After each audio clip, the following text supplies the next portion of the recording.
Shalom, selamat pagi, selamat kita beribadah dalam kasih Tuhan Yesus Kristus buat kita semuanya, dimana saudara bapak-bapak yang dikasih Tuhan yang ada di lapas Balikpapan. Puji Tuhan, pagi hari ini kita bisa dipertemukan melalui media sosial, dan saya percaya bahwa semuanya oleh karena pertolongan Tuhan, semuanya oleh karena kasih Tuhan, sehingga kita boleh ada sampai saat ini. Dan saya percaya kekuatan daripada Tuhan yang akan memberikan kekuatan, sukacita, kebahagiaan di dalam kehidupan kita. Oleh sebab itu, saudaraku yang dikasih Tuhan, keluarga yang ada di lapas Balikpapan, tetaplah semangat dan tetaplah percaya kepada Tuhan. Karena Tuhan kita adalah Tuhan yang dahsyat, Tuhan kita adalah Tuhan yang luar biasa. Oleh sebab itu, saudara-saudaraku yang dikasih Tuhan, mulailah percaya kepada Allah, bahwa Allah yang akan memberikan kebahagiaan di dalam kehidupan kita. Bahwa kebahagiaan kita tidak ditentukan oleh situasi dan kondisi kita, tetapi bahwa kebahagiaan yang datang dari Tuhan akan ditentukan bagaimana sikap hati kehidupan saudara dan saya. Sikap hati yang Tuhan janjikan, yang Tuhan nyatakan dalam kehidupan kita, yaitu ketika hati kita melekat dengan Tuhan, ketika hati kita mendekat dengan Tuhan, ketika hati kita mengalami suatu keadaan yang dipulihkan. Oleh sebab itu, pagi hari ini biarlah kita boleh menyampaikan kebenaran firman Tuhan yang terdapat di dalam kitab Yakobus pasal 1 ayat yang ke-12. Firman Tuhan saya akan bacakan. Berbahagialah orang yang bertahan dalam pencobaan, sebab apabila ia sudah tahan uji, ia akan menerima mahkota kehidupan yang dijanjikan Allah kepada barang siapa yang mengasihi Dia. Saudara yang dikasihi Tuhan, bagaimana sikap hati kita ketika kita mengasihi Tuhan? Ketika saudara ada di tempat ini, ketika saudara datang untuk memuji dan menyembah Tuhan, bagaimana sikap hati? Apakah ada hati yang mengasihi Tuhan? Ataukah sekedar saudaraku hanya rutinitas? Ataukah sekedar saudaraku yang dikasihi Tuhan sebagai orang Kristen? Tetapi hari ini kita belajar, pagi hari ini kita belajar bagaimana untuk menentukan sikap hati kita yang mengasihi Tuhan. Ketika saudara mengasihi Tuhan dengan segenap hati kita, kehidupan saudara akan mengalami kebahagiaan di dalam setiap kehidupan kita, saudara yang dikasihi Tuhan. Judul atau tema firman Tuhan pada pagi hari ini adalah kebahagiaan di balik masalah, kebahagiaan di balik persoalan, kebahagiaan di balik pencobaan. Oleh sebab itu, saudara yang dikasihi Tuhan, biarlah kehidupan kita belajar seperti seekor burung Raja Wali, di mana seekor burung Raja Wali ini ketika dia menghadapi badai, dia akan semakin naik dan naik dan naik, saudara yang dikasihi Tuhan. Demikian juga dalam kehidupan kita, ketika kita alami persoalan, kita alami pergumulan hidup, kita alami masalah, saudara yang dikasihi Tuhan, bagaimana kita memandang, bagaimana kita melihat, supaya kehidupan kita bagaikan Raja Wali. Ketika ada badai, angin dan lain sebagainya, dia akan semakin naik dan semakin naik, saudaraku yang dikasihi Tuhan. Oleh sebab itu, marilah pada pagi hari ini saya mengajak untuk saudara tetap bangkit di dalam masalah, di dalam persoalan, di dalam pergumulan hidup. Firman Tuhan berkata, berbahagialah orang yang bertahan dalam pencobaan, sebab apabila ia sudah tahan uji, ia akan menerima mahkota kehidupan yang dijanjikan Allah kepada barang siapa yang mengasihi Dia. Saudara yang dikasihi Tuhan, kita akan memperoleh mahkota. Tentunya ketika kita memperoleh hadiah atau mahkota, tentunya sebagai seorang anak, sebagai seorang yang mengasihi Tuhan, tentunya ada sukacita. Bapak-bapak yang dikasihi Tuhan, apakah bapak-bapak senang kalau bapak-bapak menerima hadiah? Ya, tentunya senang, saudara ya. Apalagi kehidupan bapak-bapak yang ada di dalam sini, di mana ketika saudaraku tiba waktunya menantikan satu hadiah, ketika bapak-bapak yang ada di tempat ini, ketika masa mungkin hari raya Natal, mungkin ketika hari kemerdekaan bapak-bapak hak dia itu. Apa yang menjadi hak dia? Yaitu remisi, pemotongan, ya, masa tahanan dan lain sebagainya. Tentunya saudaraku senang melihat hal itu. Tetapi hari ini kita belajar, biarlah kehidupan kita boleh mengalami kebahagiaan di masa sulit, di masa-masa ya dalam pergumulan, di masa-masa dalam pencobaan. Kita harus tetap percaya Tuhanlah yang memberikan kebahagiaan itu. Oleh sebab itu saudara yang dikasih Tuhan, ya, di dalam bahasa Indonesia sehari-hari, ya, dalam Yakobus 1 ayat yang ke-12 itu mengatakan, ya, di dalam bahasa sehari-hari ini berbunyi seperti ini: berbahagialah orang yang tabah pada waktu ia mengalami cobaan, sebab sesudah ia berhasil bertahan dalam cobaan itu, ia akan menerima upahnya, yaitu kehidupan yang telah dijanjikan Allah. Kehidupan yang telah dijanjikan Allah kepada orang-orang yang mengasihi Dia. Berarti ada kehidupan yang kekal, di mana kita bersama-sama dengan Tuhan, bersama-sama dengan Allah dalam kerajaan surga. Bagaimana kehidupan kita? Dikatakan orang-orang yang mengasihi Dia akan memperoleh, yaitu kehidupan yang dijanjikan, mahkota kehidupan yang Tuhan berikan di dalam kehidupan saudara dan saya. Oleh sebab itu tetaplah percaya kepada Allah, tetaplah percaya kepada Yesus Kristus. Bahasa Indonesia ya mengatakan seperti ini: berbahagialah orang yang tabah pada waktu ia mengalami cobaan, sebab sesudah ia berhasil bertahan dalam cobaan itu, ia akan menerima upahnya. Kadang-kadang kita tidak menerima upah karena apa? Kegagalan kita, ya, karena kita nggak tahan, ya, kita nggak kuat, kita nggak mampu, ya, melaksanakan apa yang terjadi di dalam kehidupan kita, sehingga kita belajar, ya, untuk percaya hari ini, untuk mengasihi Tuhan dengan sungguh-sungguh. Maka kita akan memperoleh janji itu, janji yang Tuhan berikan di dalam kehidupan kita. Oleh sebab itu saudara yang dikasihi Tuhan, tetaplah semangat di dalam jalani apa yang Tuhan ya izinkan dalam kehidupan saudara yang dikasihi Tuhan. Bahasa Yunani mengatakan pairemos, yaitu memiliki pengertian pengujian, ujian, penggodaan atau godaan. Di dalam kamus besar bahasa Indonesia mengatakan pencobaan, yang artinya proses perbuatan mencoba atau mencobakan. Pencobaan di sini yaitu menyeret orang ke dalam dosa, dorongan-dorongan jahat.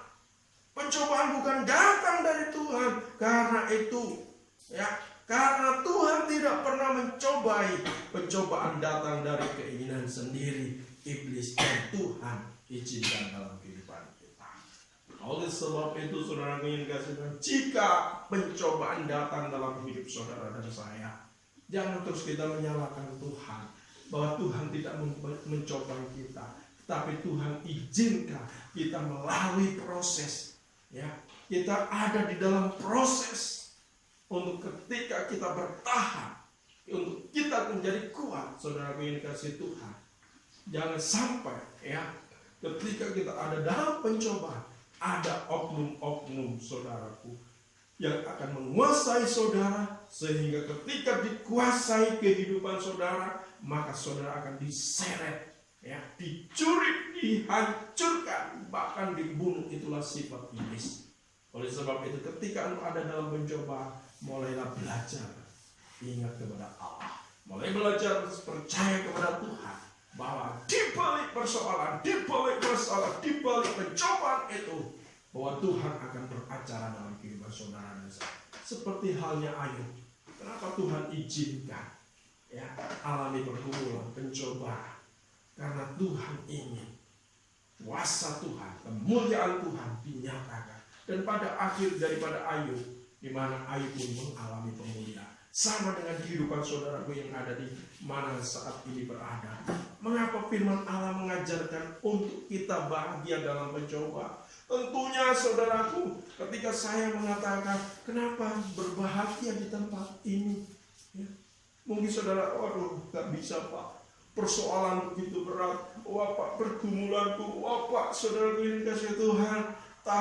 Masa tahanku masih lama. Tetapi hari ini kita belajar. Percaya kepada firman Allah. Percaya kepada Yesus. Karena Yesus adalah jaminan dalam hidup kita. Bahwa Yesus yang akan memampukan kita. Bahwa Yesus itulah yang akan menolong kehidupan kita. Oleh sebab itu firman Tuhan, mengapa firman Allah mengajar untuk kita bahagia Bapak Ibu? Ya, untuk kita mengalami pertolongan. Satu, karena firman Allah itu ya dan amin terhadap setiap janjinya. Karena firman Allah itu ya dan amin dalam setiap janjinya. Di dalam Korintus pasal 1 ayat 20, saudara yang kasih Tuhan. Mari kita buka di dalam 2 Korintus pasal 10.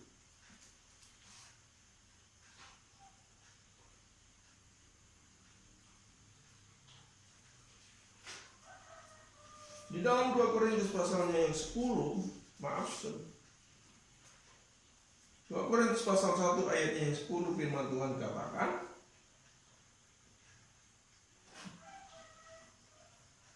dari kematiannya yang begitu ngeri, ia telah, ayat 20. Sebab Kristus adalah ya bagi semua janji Allah. Itulah sebabnya oleh Dia kita mengatakan amin untuk kemuliaan Allah. Sebab Dia yang telah meneguhkan kami bersama-sama dengan kamu di dalam Kristus adalah Allah yang telah mengurapi, memantraikan tanda miliknya atas kita dan yang memberikan Roh Kudus di dalam hati kita sebagai jaminan dari semua yang telah disediakan untuk kita. Oleh sebab itu firman Tuhan mengajarkan dalam kehidupan kita untuk berbahagia. Karena apa? Firman Allah itu ya terhadap janjinya. Tidak mudah orang bahagia dalam masalah atau dalam cobaan, tetapi mudah bagi orang yang tidak ada masalah. Ingat saudaraku, kita harus memandang firman Allah karena Allah akan melihat, karena Allah akan menyatakan dan kita akan melihat bahwa Allah kita adalah Allah setia yang tetap setia dan oleh sebab itu setialah kehidupan saudara dan saya dan selalu mengucap syukur, maka janjinya akan menjadi kenyataan karena firman Allah ya dan amin. Oleh sebab itu kebahagiaanmu bukan ditentukan oleh situasi dan kondisi, tetapi kebahagiaanmu akan ditentukan bagaimana sikap hatimu ketika engkau mengasihi Tuhan. Ketika engkau mengasihi Tuhan, bagaimana sikap hatimu? Saudaraku yang dikasihi Tuhan, hari ini saudaraku yang ada di lapas Balikpapan, kiranya Tuhan menolong kehidupan saudara, memampukan saudara, apalagi di masa-masa pandemi ini. Mungkin ada kekhawatiran, kegelisahan, tetapi marilah kita belajar bahwa Tuhan kita, Tuhan yang dahsyat, Tuhan kita, Tuhan yang ajaib. Dia sanggup melakukan perkara yang sama dalam kehidupan saudara dan saya. Hal yang kedua, mengapa firman Allah mengajarkan untuk kita bahagia? Karena saudaraku yang dikasihi Tuhan, karena firman Allah itu supaya kehidupan kita menjadi pribadi-pribadi, menjadi anak-anak Tuhan, tahan uji, tangguh, menjadi anak-anak Tuhan yang kuat, saudaraku yang dikasihi Tuhan. Di dalam Yakobus pasal 1, saudaraku yang dikasihi Tuhan, kita melihat ayatnya yang pertama ayat yang kedua sampai dengan ayat yang keempat. Firman Tuhan katakan, saudara-saudaraku, anggaplah sebagai suatu kebahagiaan apabila kamu jatuh ke dalam berbagai-bagai pencobaan. Sebab kamu tahu bahwa ujian terhadap imanmu, bahwa ujian terhadap imanmu itu menghasilkan ketekunan. Dan biarlah ketekunan itu memperoleh buah yang matang, supaya kamu menjadi sempurna, dan utuh dan tak kekurangan suatu apapun. Oleh sebab itu saudara yang dikasihi Tuhan, dikatakan bahwa ujian terhadap imanmu itu menghasilkan ketekunan. Kenapa Tuhan izinkan kita ada di dalam pergumulan? Kenapa Tuhan izinkan kita ada dalam masalah? supaya kehidupan kita memandang Tuhan dengan iman kita. Maka iman kita akan membawa kita menghasilkan ketekunan untuk kehidupan kita sebagai anak Tuhan. Tekun, percaya kepada Allah. Artinya bahwa setiap ujian itu untuk kita naik satu tingkat di atas, dan untuk kita lebih dewasa di hadapan Tuhan. Di dalam 1 Korintus 10 ayat 13, cobaan-cobaan yang biasa yang tidak melebihi kekuatan kita. 1 Korintus 10 ayat yang 13 katakan bahwa pencobaan-pencobaan yang kamu alami adalah pencobaan-pencobaan yang biasa yang tidak melebihi kekuatanmu. Firman Tuhan di dalam 1 Korintus 10 ayat 13 mengatakan pencobaan-pencobaan yang kamu alami ialah pencobaan-pencobaan biasa yang tidak melebihi kekuatanmu, yang tidak melebihi kekuatan manusia, sebab Allah setia, dan karena itu Ia tidak akan membiarkan kamu dicobai melampaui kekuatanmu. Pada waktu kamu dicobai, Ia akan memberikan kepadamu jalan keluar sehingga kamu dapat menanggungnya. Bahwa kita akan diberikan kekuatan ketika kita mengalami Tuhan di dalam hidup kita, supaya kita tahan uji di dalam pencobaan-pencobaan itu, sehingga dikatakan pencobaan-pencobaan biasa yang tidak melebihi kekuatan kita, sehingga kita pun akan berkata di dalam kehidupan kita. Firman Tuhan di dalam Filipi pasal 4 ayat 13, segala perkara dapat kutanggung di dalam Dia, di dalam Yesus yang memberikan kekuatan dalam hidupmu. Oleh sebab itu, ketika kita ada dalam percobaan, ketika kita ada dalam masalah, ketika kita ada dalam pergumulan, mulai percaya kepada Tuhan. Itu akan membawa kehidupan saudara menjadi anak Tuhan yang tahan uji. Hal yang kedua, mengapa firman Allah mengajar? Hal yang ketiga, mengapa firman Allah mengajarkan untuk kita bahagia dalam pencobaan? Ketiga, untuk kita memperoleh mahkota kehidupan. Mahkota yang Tuhan janjikan. Wahyu 2 ayat yang 10. Mari kita lihat di dalam Wahyu 2 ayat yang ke-10. Saudara ini kasih Tuhan. Di dalam Wahyu pasal 2 ayat yang 10.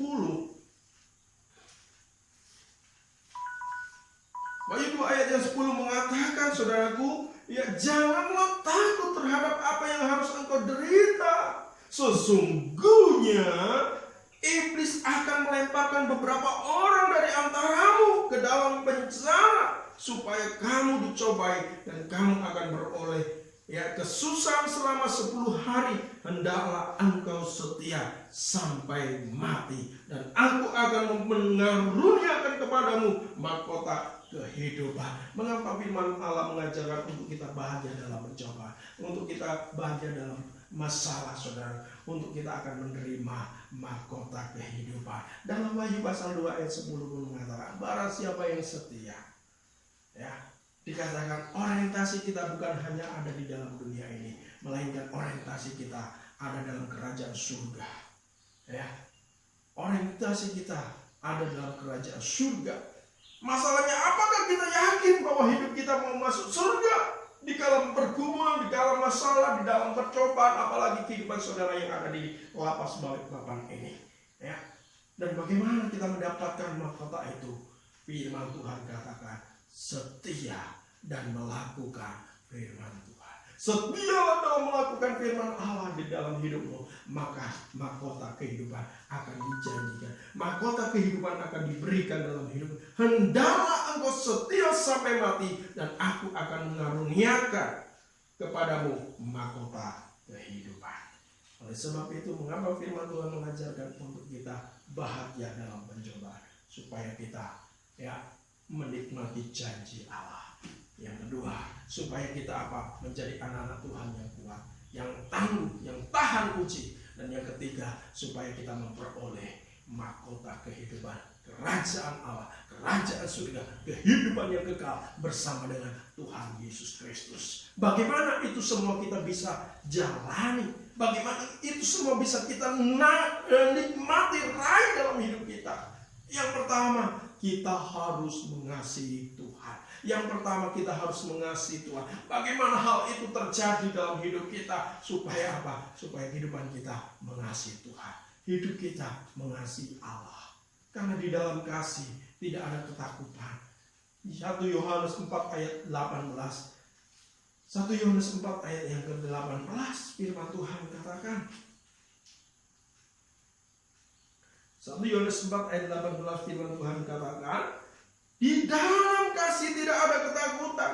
Kasih yang sempurna melenyapkan ketakutan, sebab ketakutan mengandung hukuman, dan barang siapa takut, ia tidak sempurna di dalam kasih. Ketika Bapak Ibu yang dikasihi Tuhan, saudara-saudaraku yang dikasihi Tuhan, mengasihi Tuhan dengan sungguh-sungguh, dengan segenap hatimu, dengan segenap akal budimu, dengan segenap kekuatanmu. Ketika engkau mengasihi Tuhan dengan sungguh-sungguh, percayalah, kasih itu akan membawa engkau mengalami keberanian. Tidak ada lagi ketakutan dalam hidupmu. Mungkin hari-hari ini manusia dibawa kepada hal yang takut, saudara, khawatir, gelisah dan lain sebagainya. Apalagi di dalam masa-masa pandemik ini. Saudara yang dikasihi Tuhan, biarlah kehidupan saudara mulai mengasihi Tuhan dengan sungguh-sungguh.